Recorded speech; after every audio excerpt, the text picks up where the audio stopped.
su nombre. Entonces, primera de Pedro 4:17. Pedro dice: si el juicio empieza primeramente por la casa, que será de aquellos que no conocen a Dios.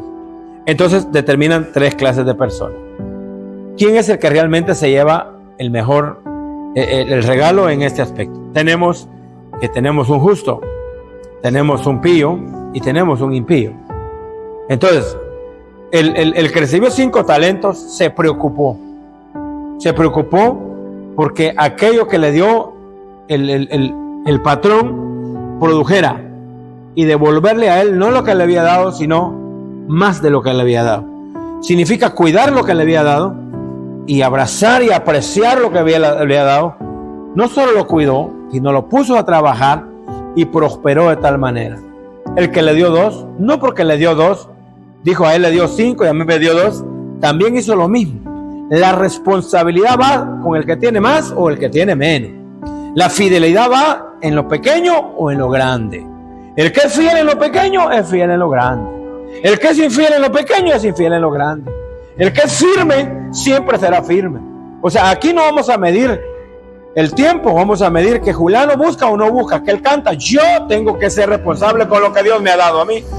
Entonces Pedro dice: si el justo con dificultad se salva, porque nada es fácil en la vida. Lo que le ha dado a él era sencillo cuidarlo, pero la idea realmente era prosperar.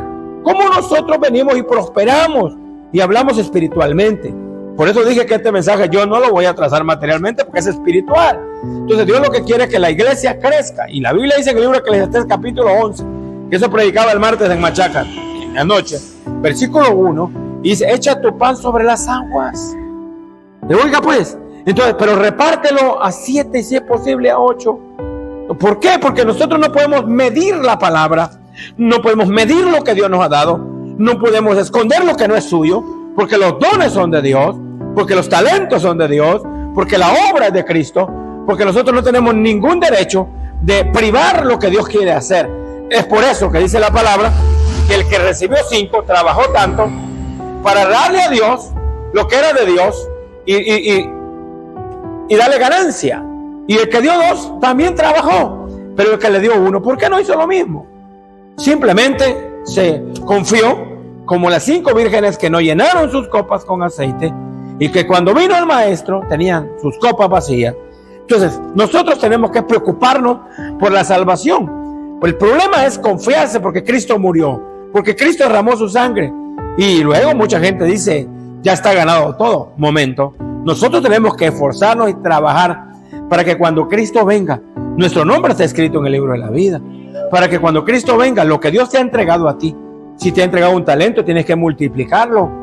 Si el Señor te ha dado un don, tienes que multiplicarlo. Tienes que buscar más para que ese don no se apague, sino que siga adelante.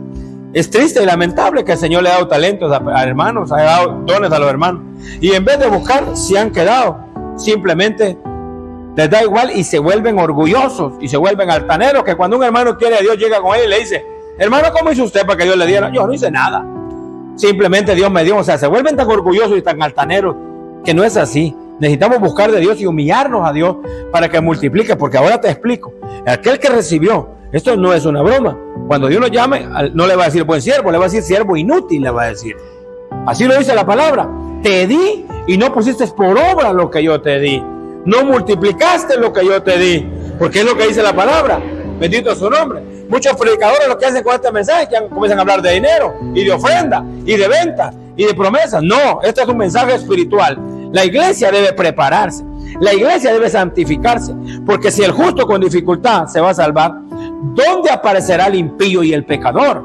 Entonces hablamos de 3 clases de personas, 3 clases de personas que existen y que lamentablemente dentro de la congregación, según Apocalipsis capítulo 3 versículos 14 y 15, si puede leerlo, la iglesia de la Odisea, el mensaje claro y específico a la iglesia que es tibia. La iglesia que es tibia no prospera espiritualmente. La iglesia que es tibia jamás cambia. Entonces Dios no quiere que la iglesia sea tibia. La iglesia debe ser prudente. La iglesia debe tener un objetivo claro de hacer la diferencia. Como dice Malaquías capítulo 3 versículo 18. Tiene que haber diferencia entre el que sirve a Dios y el que no le sirve. O sea, nosotros no podemos seguir enterrando el talento que Dios nos ha dado. Como iglesia nos ha dado un talento. ¿Y cuál es el talento que Dios le ha dado a nosotros? Vamos a ver. A la iglesia Redentor, ¿qué talento le ha dado el Señor a la iglesia Redentor? Y no individualizado. No hablemos de que usted habla lengua, no que usted profetiza, que usted canta bonito, que usted tiene cántico angelical, que usted toca un teclado, que usted toca la batería. No hablemos de esos talentos. Hablemos de un talento que Dios le ha dado a un ministerio entero. Nos ha dado mandamientos por el Espíritu Santo. Y hemos enterrado ese talento. No lo hemos hecho prosperar. ¿Por qué? Porque nos da igual. Simple y sencillamente, nadie se preocupa por orar. Nadie se preocupa por buscar de Dios. ¿Por qué? ¿Quién está perdiendo? Nosotros nos estamos muriendo espiritualmente. Si un ministerio se conectara en una sola línea, y no necesariamente tienen que estar juntos en un solo lugar. Estamos juntos en el Espíritu. Usted en su hogar, el otro en su hogar. Se unen. Y no porque le llamaron, porque usted va a orar. No, porque usted sabe que necesita conectarse con el Señor. Y ese talento va a hacer crecer a la iglesia. ¿Qué va a pasar? Cuénteme.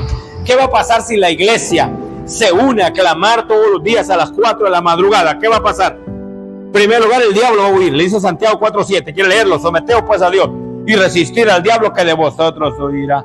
¿Cuántos alaban el nombre del Señor?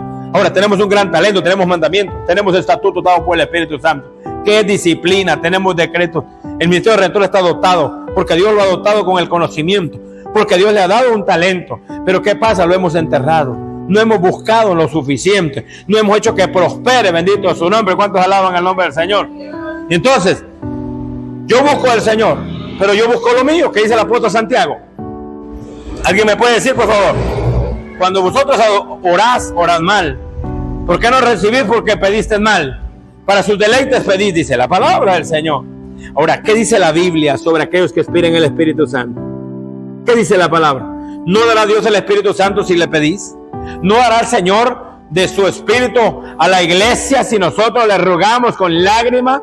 Entonces el problema es que este siervo que recibió el talento, hermano, lo enterró porque dijo: yo sé que eres Dios, que cosecha donde no siembras. Escuche esto. Entonces, si nosotros sabemos que Dios es el dueño del oro y la plata, que Dios es el dueño de los cielos y la tierra, que Dios es el dueño de tu vida y mi vida, que en sus manos están todas las cosas y ya las de prosperar, entonces ¿por qué no ponernos en las manos y hacer que Él haga que las cosas prosperen? ¿Por qué no empezamos a caminar en una visión correcta y empezamos a decir: Dios, tú eres el dueño de todo y vas a hacer prosperar todo lo que está en sus manos? Pero debo hacer algo. Josué 1:8: nunca se aparte de tu boca este libro de la ley, día y noche meditarás en él, entonces vas a prosperar tu camino y todo lo que hagas te saldrá bien. Entonces el talento que Dios nos ha dado es de que busquemos de Dios. Ahora vamos a individualizarlo. Dios te ha dado don de lenguas a ti, Dios te ha dado profecía a ti, entonces tienes que buscar para que Dios perfeccione el don, porque los dones son de Dios, son irrevocables. Sin embargo, nos ha confiado algo y debemos de trabajar para que ese don crezca, para que ese don prospere. Pero entonces yo digo, es que lo que pasa es que Dios es celoso, Dios me va a castigar. Entonces la Biblia dice, hermano, que hay gente que tiene miedo. Yo quiero que vaya a Apocalipsis capítulo 21 verso 8 y quiero que lo lea, por favor. ¿Quiénes son los que no van a entrar al reino de los cielos? Alabe a Dios, hermano. ¿Quiénes son los que no van a entrar a Dios? Vamos a ver. En lo primero, ¿qué dice? 21:8 de Apocalipsis.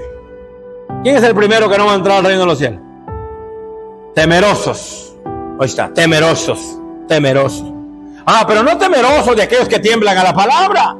No temerosos de lo que dice Isaías 66:2, que yo miraré al que tiembla a mi palabra y el que es pobre espíritu. No, temeroso es aquel que tiene miedo.